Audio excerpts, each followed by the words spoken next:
Hello, if you're just joining us, welcome to Divine Masculine Mondays, Volume 4. We're really excited to have our special guest, Joulie Johansen, here from Denmark with us. Welcome, welcome, welcome. Hi, Mark. We're excited. Of course, we have our co-host, John Tran, from the Transcend method with us, and we are bringing on Joulie. Joulie, thank you. Joulie is joining us. Here we go. All right. Hello, welcome. Hi, everyone. So I'm going to put my tripod over there. Hi, and thank you so much for having me. It's been such a great pleasure and honor. Thank you. The honor is ours. So John, do you want to kick us off this morning? This afternoon?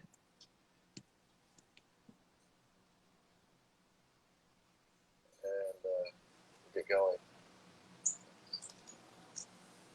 Here in Denmark, we have a heat wave, so I'm not used to the warmth as you guys are. So bear with my... Excellent. Yes. So John, welcome. We have John Transcend of the Transcend method and Joulie Johansen from Denmark with Warrior's Heart. We're so honored. So Joulie, to start, I was wondering if you wanted to tell us a bit about yourself for those of us who may not be familiar with you. Thank you so much. Well, I grew up in a very violent home when I was a child. My dad physically abused all of us. He didn't sexually abuse me, but I was sexually abused by the neighbor's kid. I had a mom who both rejected my sister and me when we came to her and said, "Mom, things are going on." And she just said, "Shh, shut up. What is that to say?" So quite early in life, I learned how to shut myself down. I knew that my voice, my needs wasn't valid. At the age of 2, I learned that there's no one out there to protect me or help me feel safe or loved. I didn't receive any love, no support, no acknowledgement, no comfort, nothing at all. So I grew up in the dark, and whenever someone would give me a compliment, I would be like, "What?" But whenever someone would criticize me, I would just be like, "Yeah, I'm used to that," because I had criticism for more breakfast and lunch and dinner. My dad beat us all up. He hated women, and we were suppressed. My dad was he was mentally ill, and my mom was a victim and a martyr. So at the age of 18, I went into the Danish army. Subconsciously, I said, "I'll put on this uniform, and I'm gonna defend all the weak people because that was me." And I also protected my 6- and 7-year-old self that were sexually abused. So getting into the army was like, I'm home. I know this environment is harsh, it's arrogant, it's demeaning, it hates women, it puts women down, it's sexistic, everything that I knew from my childhood. Wow. And I also went boxing. I boxed with the national team as well. So the beating myself up was also a part of my journey, and that's why I also became the toxic masculine, because I had severe PTSD, I had 2 eating disorders, I had chronic pain, and I hated myself and I didn't want to live. So long story short, I needed someone out there to help me to not talk, because I was done with the talking and hearing myself talk and babble. I needed someone who was deep and sensitive and intuitive and also like me, because I'm born a psychic. And there was no help when I was out there in 2003. So I had to develop my own techniques, shamanistic techniques, inner child therapy, a new aura concept, because I am this high frequency soul that you guys are, and many of your followers as well. So fast forward 15 years later, I'm pain-free by the help of the Ghost Cube. Some of you interviewed Brian Bradley the other day. I've been doing a GOSCU for 5 years. PTSD free, no eating disorders, no pains, everything. I'm doing well today, and I have I've been on the Gladiators on television, and there's so many things that I'm not physically I shouldn't be able to do, but I can, because everything is possible once we follow the spiritual laws of the spiritual laws, if that makes sense. Yeah. So I most certainly was the toxic masculinity. I was in a survival state. Wow, that's really powerful. Thank you for sharing your story with us and your story of healing and your journey. And I hear how much you grew up in the toxic masculine environment and then thrived in it, and even became a soldier, and even you were on the American Gladiators, which I don't know, John, if you grew up watching the American Gladiators, but I definitely did.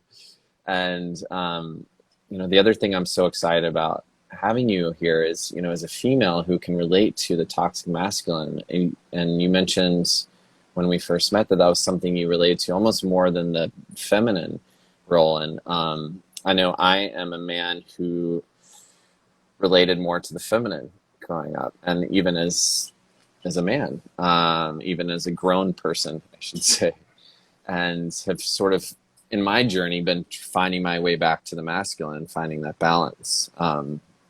And so I think it's just really special for women, or anyone who identifies whatever gender you are, that we actually take gender out of the conversation today and bring in masculine and feminine. And that's something that's really beautiful to focus on, that I hear is really alive and present with us today.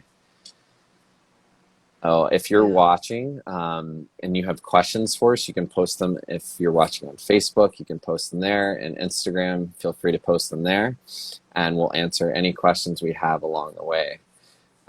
John, do you have any questions or insights from this you want to kick us off with? Got a question from a viewer earlier, and he's asking that recently he had a spiritual awakening, and he's been noticing that he's been getting angry and confused a lot now that he's spiritually awakening. And he wants to know, what should he do? Should he just observe the anger, or does he just scream? And so I wanted to share that with you guys. He messaged me on Instagram privately with this question. So, just had a spiritual awakening, feeling angry and confused about his work and religion specifically. And should he just observe the emotions, or should he scream? I'll give it to you guys. What do you guys feel about that? Shall I start then, as I used to have the biggest furious temper? Yeah, go for it. What a great question. The thing is, once we embark on our spiritual journey, we take off intuitively our aura. And there we are, completely open, completely vulnerable, exposed to a new life, a new way of being and doing and living. Which means the old is dying, the old version of you, the old way of living and being and doing. So that's the first thing. Your old self is dying.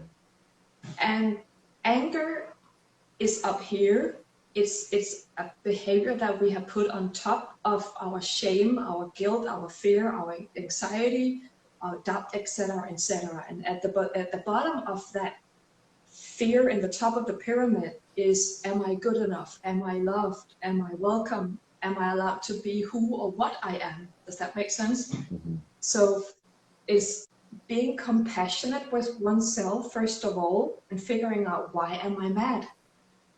Sometimes I get mad, but that's because I'm about to have my period, or have my ovulate, or it's because I have misused my own I have abused my own boundaries. So I'm like, okay, I'm only mad because I'm in the wrong energy state. So when I calm myself down and I'm more compassionate with myself, I'm not spending any energy at all. Anger is a part of a control drama. According to the Celestine prophecy, it's a way of taking energy from other people, and it's also a survival behavior.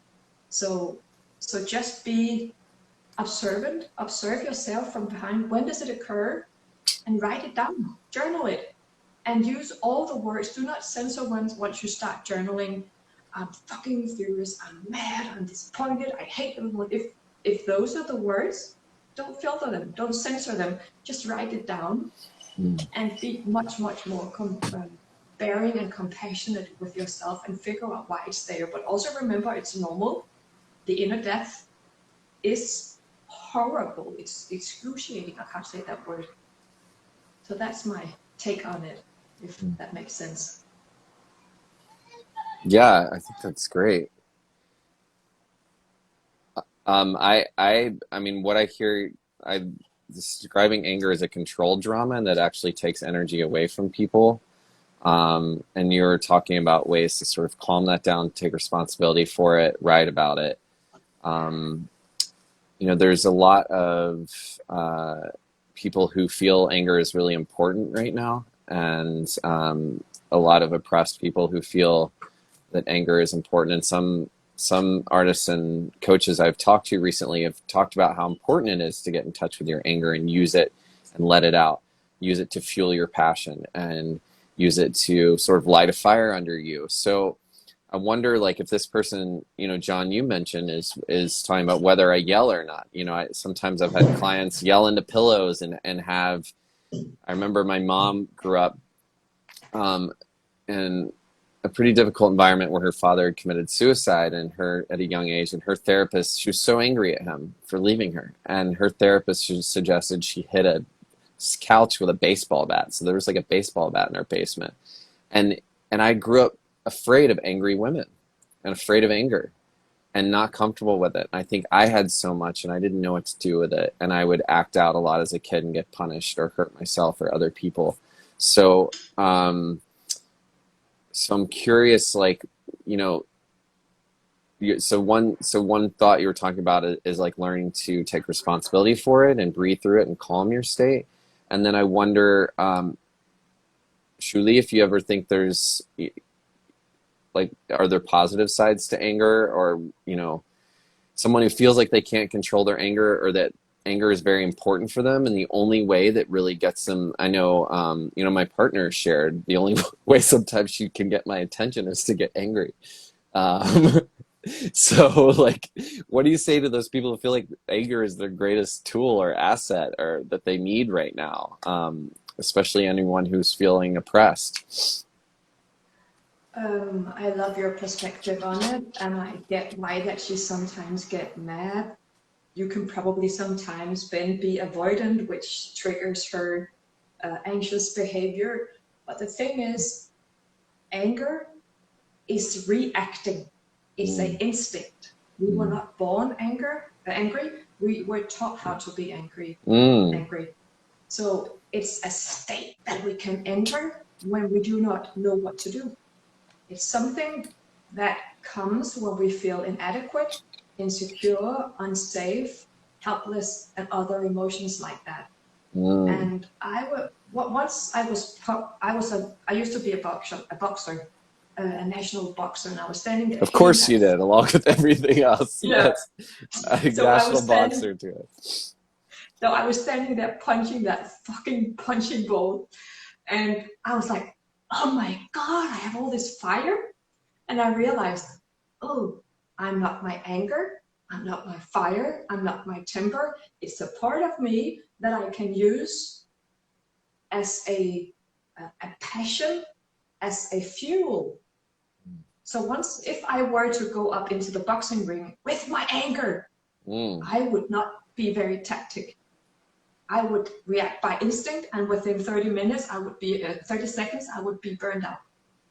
But when I took it and put it into my pelvis and used it as passion and thrive and determination, it can get me anywhere. So when people throughout the years have said, Joulie, you will never be able to box again, go ski again, overstretch your knees, go running or whatever. I would give him the finger and say, behind my eyes, fuck you, I'm going to do it anyway.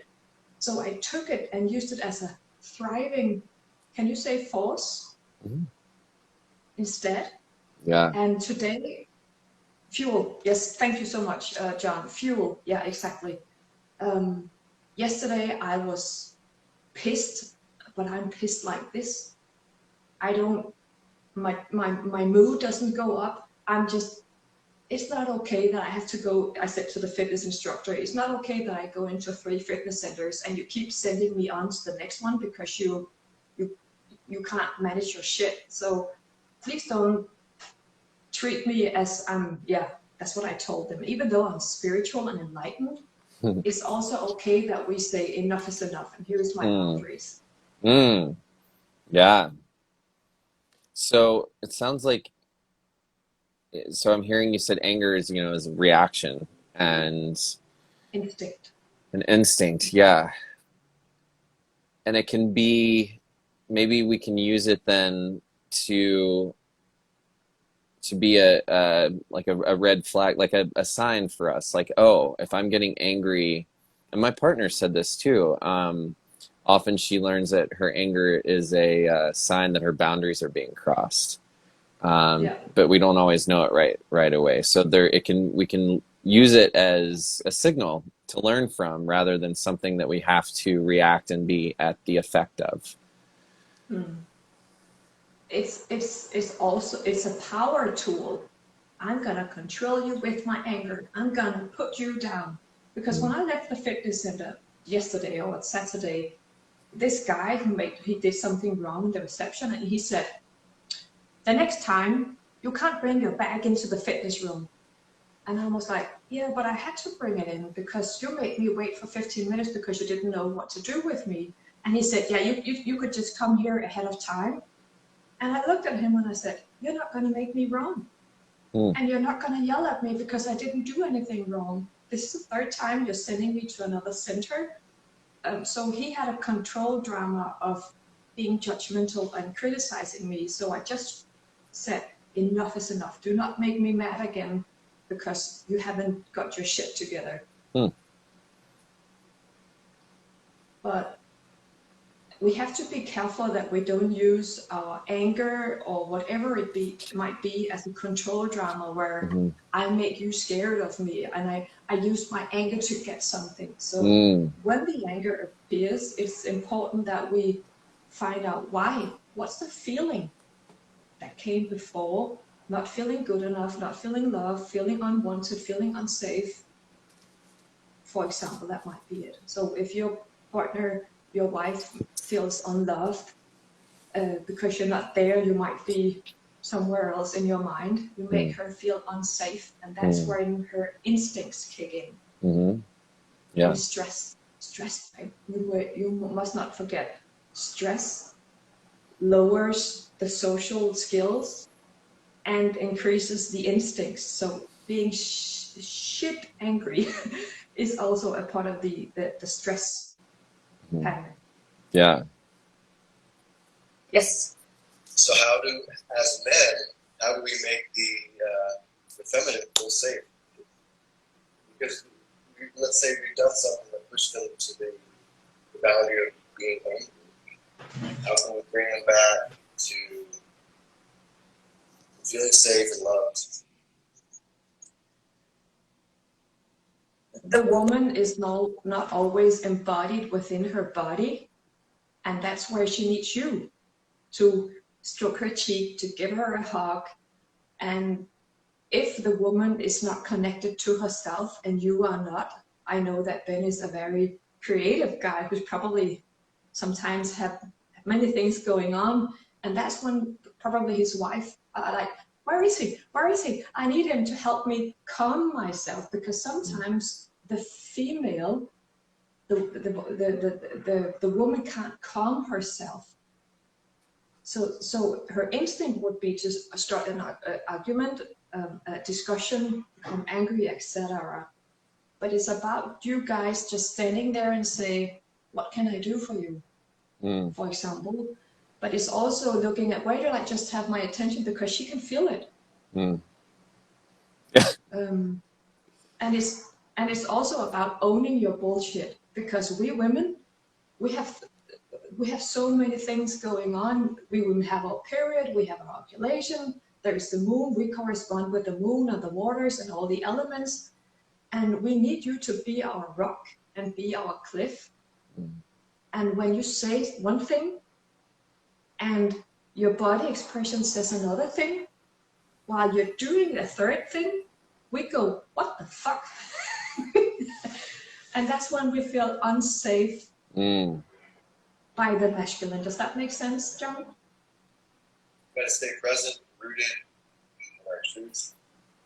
Yeah, and also apologize if you're doing something wrong, because we women often, the healthy feminine and the healthy masculine, can see themselves and can say, I'm truly sorry, please bear with me. But the unhealthy masculine can't and will attack back and reject and will make everyone wrong and themselves right. So yeah, there's many layers to this, because the feminine is sometimes a complete mess, and don't, especially the woman, she doesn't know where to put herself, how she doesn't know how she feels. She tries to numb it with food, she tries to numb it with work and exercises, and that's where she needs the masculine to penetrate her chaos and say, hey woman, here's your shoulders. Hey woman, I got your shoulder, I got your back, what can I do for you? Touching Yeah. her. And I want to also presence this to, if you're watching, whether you can substitute the word male or female, woman or man, for feminine or masculine. So this can apply to anyone, no matter your gender. We are speaking in the specific about female body and the hormones and the differences that come between different bodies and different hormone balances, different cycles and waves. But what we're talking about is when the feminine is out of balance or feels that the masculine is not in place and does not have a clear place to count on, that is important that the masculine be that role in that place to balance the feminine. So there's polarity, and when we lack polarity is when relationships often fall apart. And so it is important to find, if you're someone who identifies on the more masculine side, to find the balance of feminine, or like me, who identifies on the feminine side, to actually find that more masculine. And I know with my partner, often when there's conflict, she doesn't want to be touched. So that, my instinct is, I'm a lover, I'm a hugger, is to show up and give affection, like protect. Like that's how I was taught. That was my self-soothing thing. Well, it wasn't self-soothing because it required someone else, right? So that's how I think other people need to be taken care of. But, you mentioned avoidant. So my wife relates to that. When she is in a strong emotional state, usually needs to be left alone and given space. So one of the great things I heard that you said was, you could just listen and ask. So when we're in conflict, so many of us are assuming what we want or need may be what the other person wants and needs. And we are all so different. As we're learning more about the world, everyone has a different perspective. Everyone was programmed differently, so that we could stop and say, hey, I'm realizing there's conflict. We may need different things. What do you need? Like, what can I do? And maybe it's, the answer is to stop talking and just listen. Or create space. Or, often if we let go, then the energy can come back. But if we're trying to force an outcome, then we're not actually listening and being present and creating space for the other. Yeah. And you're so right about that, Ben, that your wife doesn't need the physical touch. She needs the talk. And that's where the masculine, when the feminine becomes, mostly it's the masculine that's avoidant, closing off. Yeah. And the feminine becomes too much. Yeah, so we switch roles in that time. Yeah, exactly. But what's important is that what you say and radiate send out with your body language, and what you do is aligned and not at different frequencies. Oh yeah, Because you because will you had feel said it. that too. Yeah, if you're somewhere else, you say I'm here, but if you're physically showing a different sign or energetically somewhere else, then you're not actually there. You can say you're here and think you're here, but those energies have to be aligned. Exactly. What are you wondering, John? You're sitting there Yeah, John's thinking. very pensive.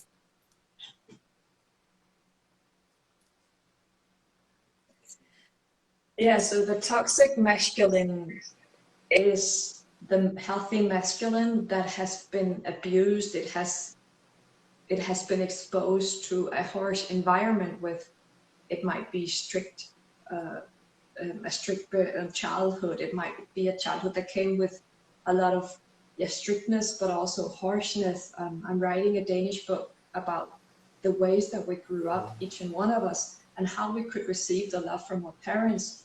And many of us grew up in a childhood home where we were being criticized. So I call it the criticizing love. It's not love, but that's what our parents showed us.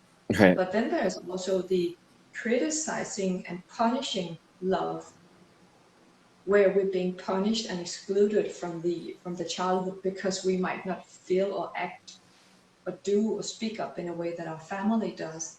And at the age of 4, I looked at my family and realized there's no one out there for me. I'm all alone. I had to protect myself. So I just shut myself down. And 6 years ago, I was sitting in the couch and I was like, where does that harshness come from? Why can I be this? How come is it that I can be this harsh and closed and narrow-minded person? And I just realized, because I had to survive. So the toxic masculinity, which is the masculine that has become too masculine, it appears when we're in a survival state, because none of us were born overbalanced within our masculinity. Does that make sense? Yeah. Say that last part again, though, just so it resonates with our listeners, too. So none of us were born in our... None of us were born this or that, too masculine or too feminine. The too feminine feels too much, sees too much, hears too much, speaks too much, eats too much. The feminine and imbalanced, when there's too much femininity, no matter the sex, is too absorbed within their emotions. They're everywhere. They're like, their energies would be sitting on top of you, and you would be like, oh, I can't even breathe. What's going on? Is this? And you won't even ask yourself, is this me, my stuff, or her stuff? So the feminine imbalanced, when there's too much femininity, it's everywhere, and you can't be with that person because they would also take the conversation. Everything would be about them.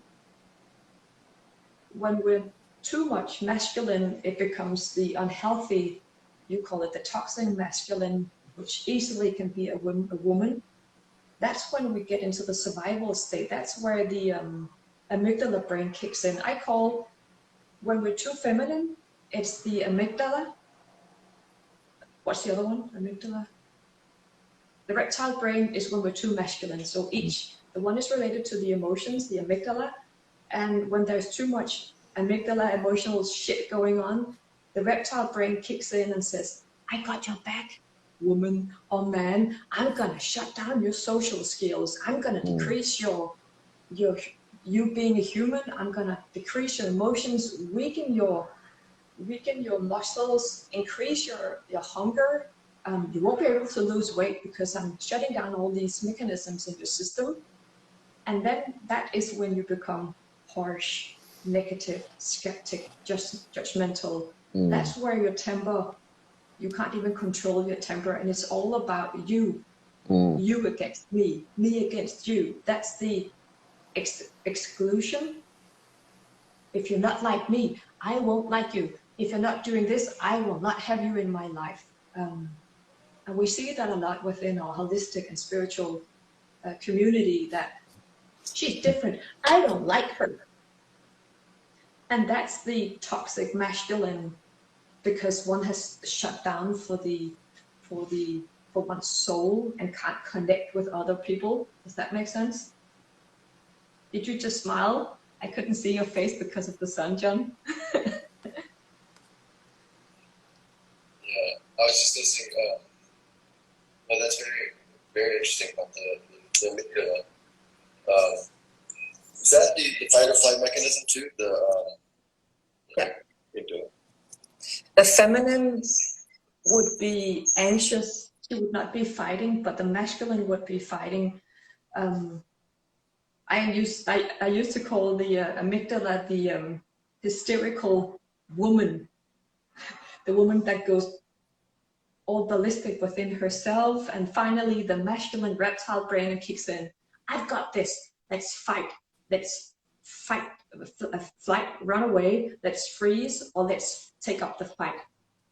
And you, when people are very black and white, you against me, I don't like this, I don't like that, that's the toxic masculine. And we meet those people a lot within our industry, and they have a very brain masculine approach to spirituality. Joulie, you can't drink, which I rarely do. You can't have meat. You can't swear. I don't give a shit. And there's all these rules connected to being spiritual. And that's the masculine approach to spirituality, which is based upon rules, which has absolutely nothing to do with spirituality. Very sure. All the structures, the rules. Yeah. Great topic. And it's such a big topic. I love Is there it. a question? We don't have any yet. If anybody is watching and you have questions, let us know. We can keep going on this. But I'm really moved by the conversation around how to balance, because we're getting into the practical aspects of it and what it really looks like. And I think that can help us identify where we are, because if the awareness is a first step, right, to being able to change it, you have to be aware of it or willing to. And so if you're watching and probably something's speaking to you, there's some awareness. And that is the beginning, to me, I believe, of healing it. Even that you can see that there's other approaches in this world of coaching and wellness and healing and yoga. I mean, there's so many masculine approaches to yoga, and we've seen how that's gone too far and how many people have injured their bodies and their minds and their energy from it. And John, that's something I really admire in you as a yoga teacher and a spirit and a soul, is your balance and your ability to be grounded and calm and create a space for all souls to come into, to find healing and acceptance. And that, everybody is welcome. And that's one reason why I love this conversation today. From a viewer. From Kara. Kara says, anger serves a purpose. It puts us in motion, shows us what needs our attention, and is perfectly valid emotion to move through on the emotional scale. All of our emotions are natural and happen for a reason.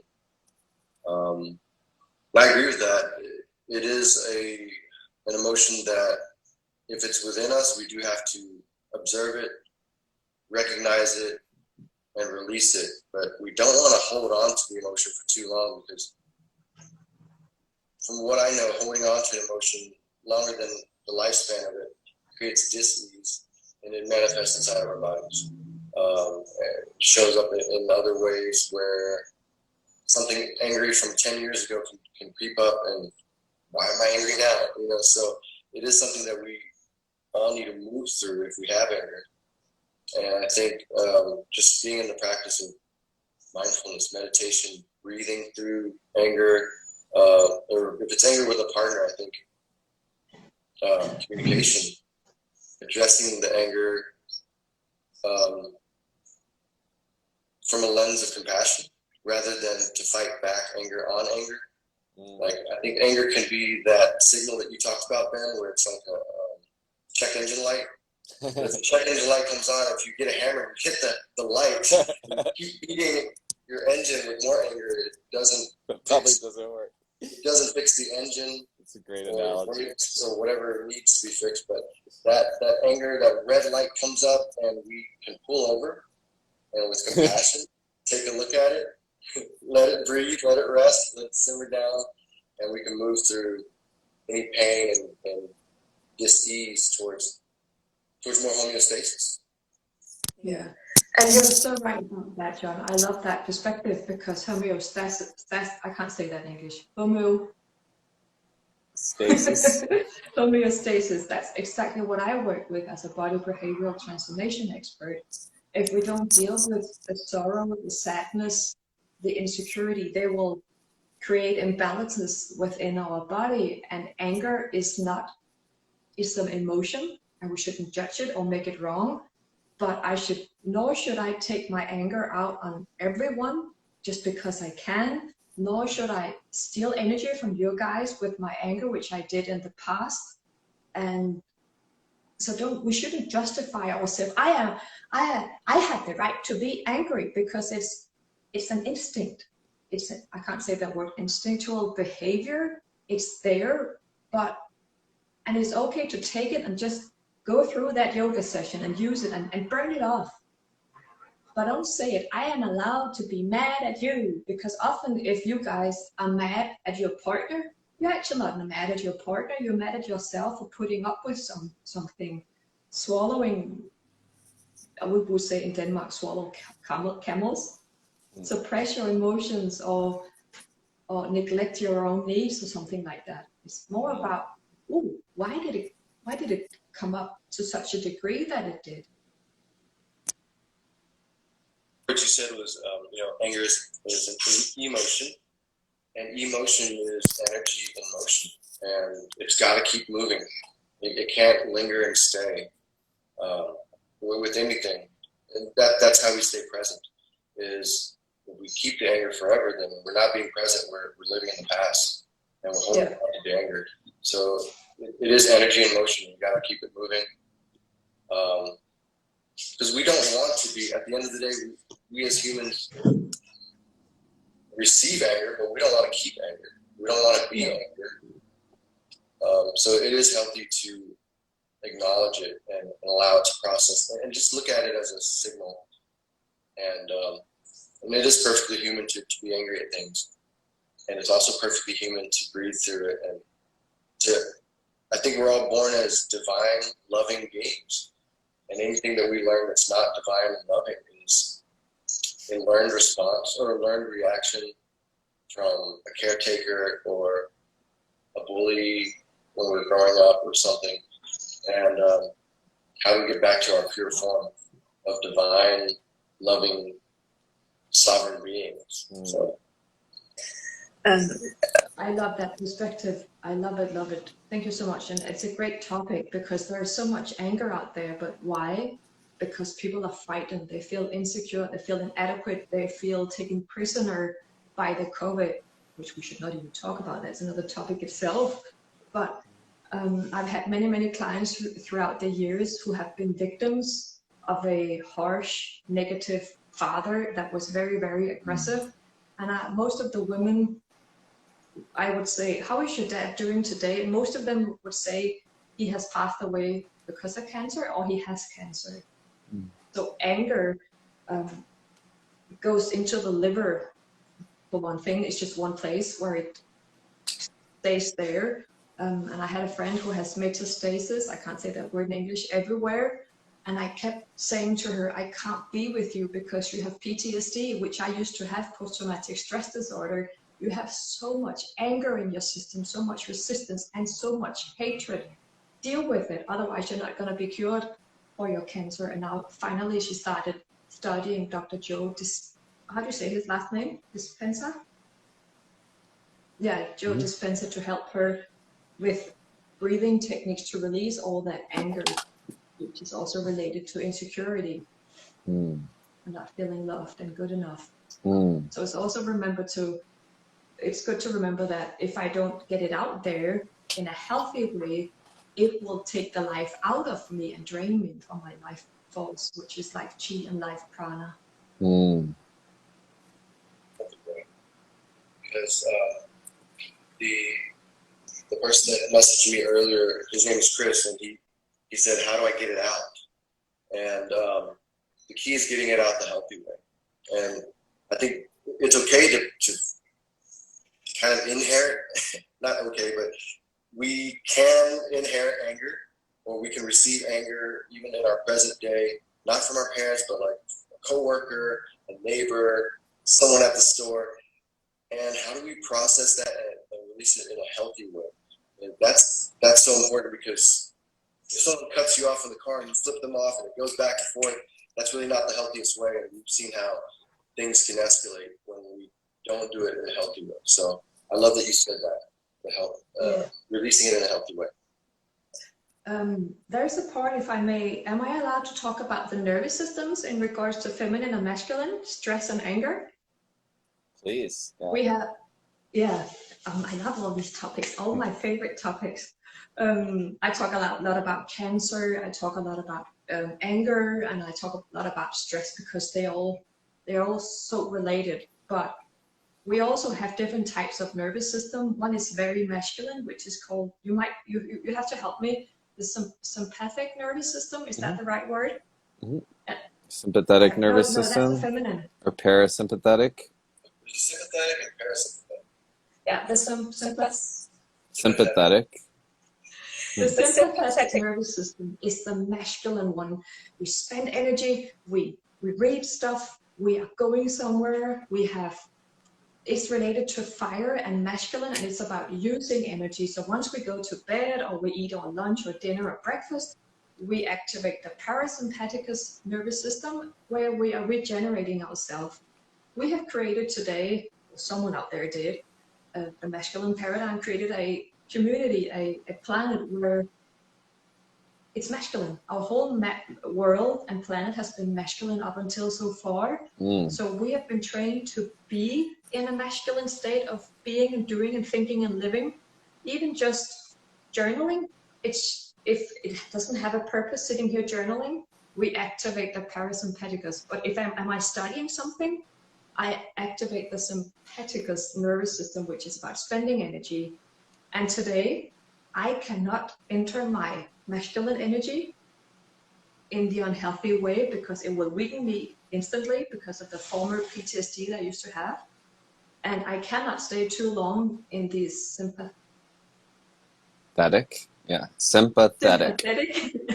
nervous system too long either. I have to be balanced.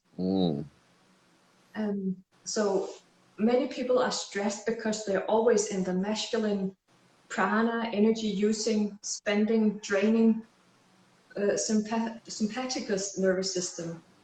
And that's why I teach my client to keep score every week. How much did I give to myself? How much was I just in the being state versus being in the giving, sharing, giving, cleaning, fixing, training, learning, etc. So when many people, when they come to Friday, they're like, I need to do nothing the whole weekend, but that's not the proper way to master our inner balance and to recharge after a stressful week. So what would be a good way to recharge after a stressful week for people who don't know or who aren't engaged? Like, I love the nervous system conversation. That speaks to me, and it may be to the yogis out there and people who understand it. So for people who are like, well, if relaxing on the weekend, just doing nothing isn't it, like what are some tools that you would suggest or some things to do? Where you feel absolutely fucking great without using any energy. For me, it's journaling. And for me, it's having a good time with my angel cards over there. It's painting. It's going into nature and just sit there. It's to go to the beach and meditate. It's to make food. I love cooking. At 7 o'clock, I can get up in the morning and I'm just cooking for a couple of 4 or 5 hours, and I love it. That's where can you use the word decharge? That's where I calm myself down. And also for we women, it's about talking. We connect and we take off the overstimuli of our nervous system by talking, but you guys will often do it by doing. Or you guys, but also the masculine. The masculine doesn't need to talk. We need to talk. So the I think grounding. Yeah. Possibly like uncharging your energy back down to the earth. Yeah. Yeah. But many people do yoga because the way it makes them feel, and that's an addiction. I don't go dancing in the weekends or in the fitness gym because I want to feel in a certain way. I just do it because I want to lose weight, or want to achieve something, or want to be a better dancer, because that is masculine. I do what I do because it makes me feel good. And if I don't do it, I still feel good. So I'm not addicted. And that's the masculine imbalanced, the feminine imbalanced so easily get addicted. Mm. So the masculine gets addicted to doing, achieving, and the feminine gets addicted to herself, absorb. How do you say that? The feminine becomes too self-absorbed. It's about me. I feel this. I need this. I must. I can. I should. Yeah. So grounding, and many of you guys would say yoga is grounding. Yeah, but so many clients of mine I have told you cannot do yoga because you're hypermobile and you become even too feminine. You must do a mixture of Pilates or Egoscue or reformer training or something else. So it's a mixture of feminine opening and masculine strengthening. If that makes sense to you. That's totally true. Very true. I was doing so much yoga at one point. I was like water, just so flexible. And in yoga, there's a term that's the structure and the flow. So it's sthira sukha, and you got to have both. Otherwise, you're just a puddle of flexibility. Yeah. So I definitely agree. And also, yeah, when I was in the gladiators, I was seated to win. I didn't know that, but they told me. But it was because I was doing taekwondo and dancing and football and boxing. I was the perfect combination of being so strong, but at the same time flexible. And that's still my strength today. I'm strong yet flexible. I don't have the hypermobility in my joints anymore. So what about you? How do you find the perfect balance, Ben? Because you do a lot of yoga too. how do I find it? Well, I actually do less yoga. One of my yoga teachers, the one who taught anatomy, has said, moving your body in yoga is only one way of moving, and it's very important to move your body in different ways. Luckily, I grew up very active physically, so I played soccer a lot.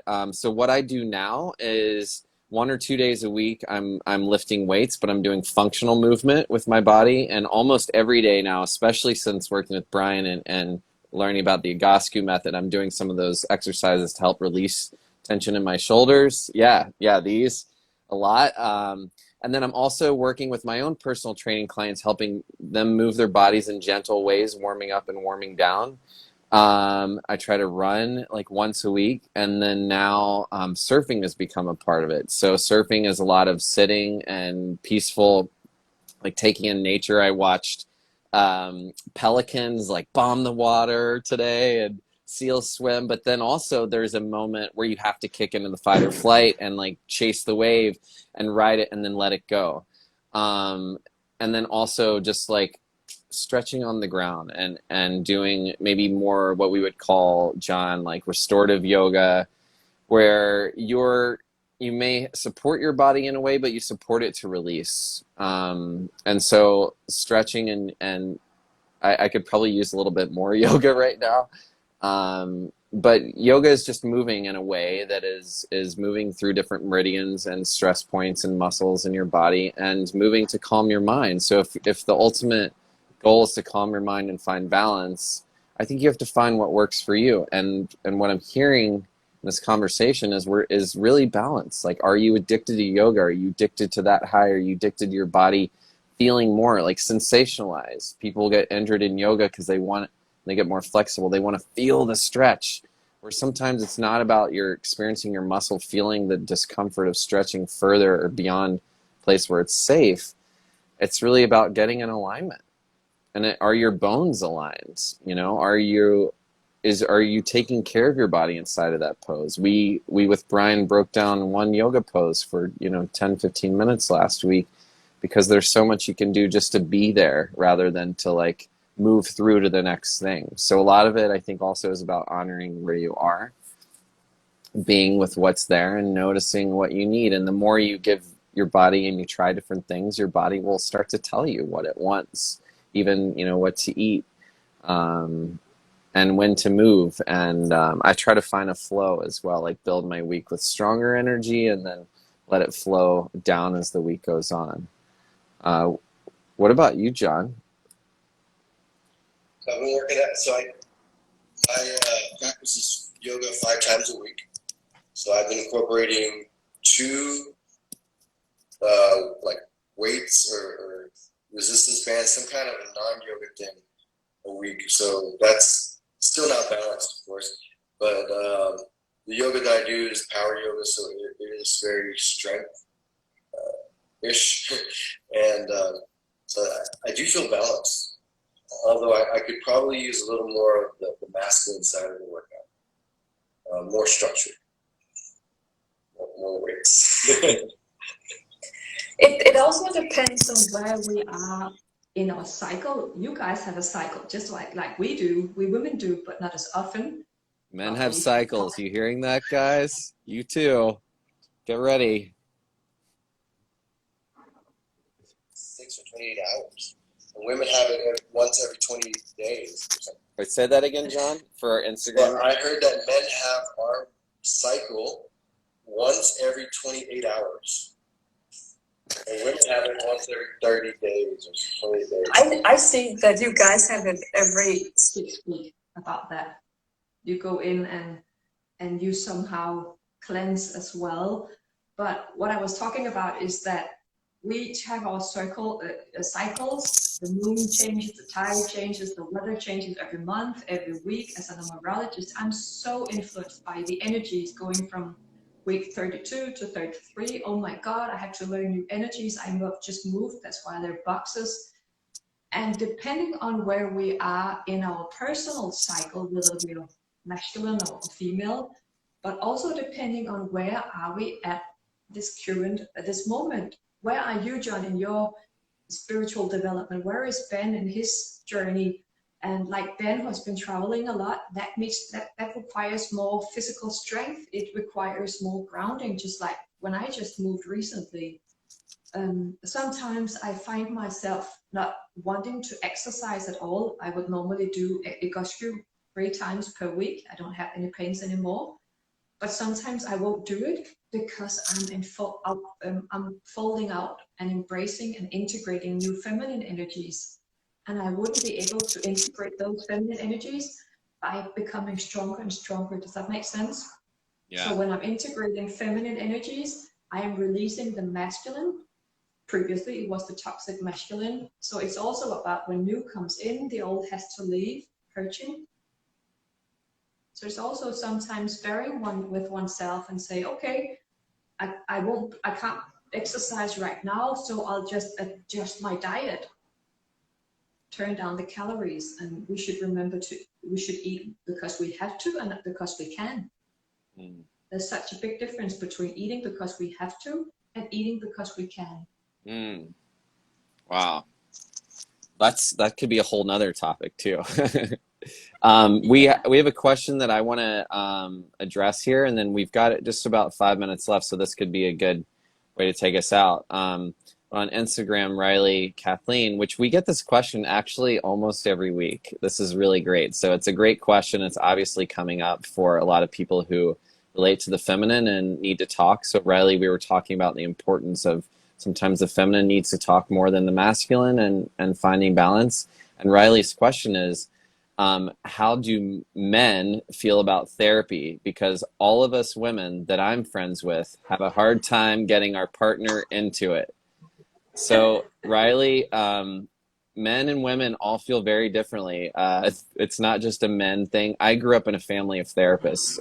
We went to therapy. I've been in therapy since I was like 5 years old. So I have a hard time getting my female partners into it. So I understand a lot of my friends have therapy, and then I've been meeting people who have never had therapy and don't talk about their emotions, and I'm very confronting to them, and it doesn't always go well. So, so I think each men could speak differently, but so Riley, let's put it in the conversation of masculine and feminine. So how do the masculine feel about therapy if the feminine are having a hard time getting them into it? And maybe your question is, how do I actually get my male partner into therapy? That's what I'm hearing could be an underlying question, my intuition. Joulie, do you have any? I'm sure you've heard this. Why don't you go for it? Yeah, because it has always. We're not And laughing. It's laughter recognition. We're not laughing at you. This is a great no, I question. am laughing because that's what so many women of us are fucking frustrated about. Men doesn't want to change. They don't want to grow. They don't want to realize that they need help, because men sadly perceive change. If I have to change, there must be something wrong with me. And there is absolutely nothing wrong with me, says the toxic masculine. I'm so sorry, guys. But it's also a weakness Call according us to out. the masculine. Yeah, but it's also according to the masculine, it's a sign of weakness expressing I need help. Because you guys have been conditioned by the fucking society and your dads as well to be so harsh and closed and self-sufficient and not only a protector and a provider, but so my solution to this is challenge your partner and say, hey, I would love for you to go with me to this. Let's inspire each other to, so make it into a healthy, fun, easygoing challenge instead of the moms pointing finger saying, which won't work. Yeah. Let's learn new about ourselves. Oh, what's going on here?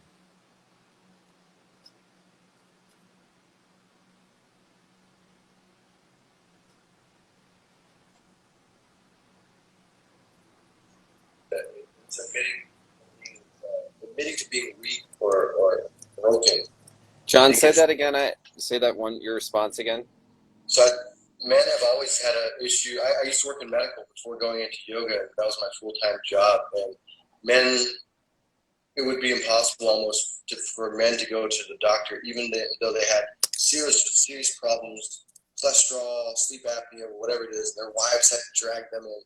So men don't want to admit that anything's wrong.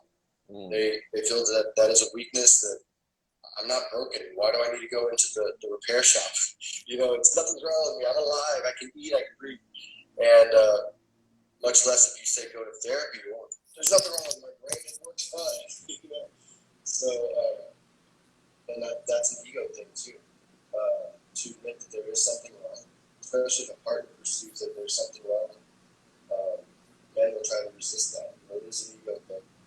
And I think you're right. There's got to be a way for the woman to invite that in a healthy way, to where it's a how can we win as a team? How can we inspire each other to be the best versions of ourselves and be amazing lovers and partners? Versus there's something wrong with you. You've got to go see Dr. Smith.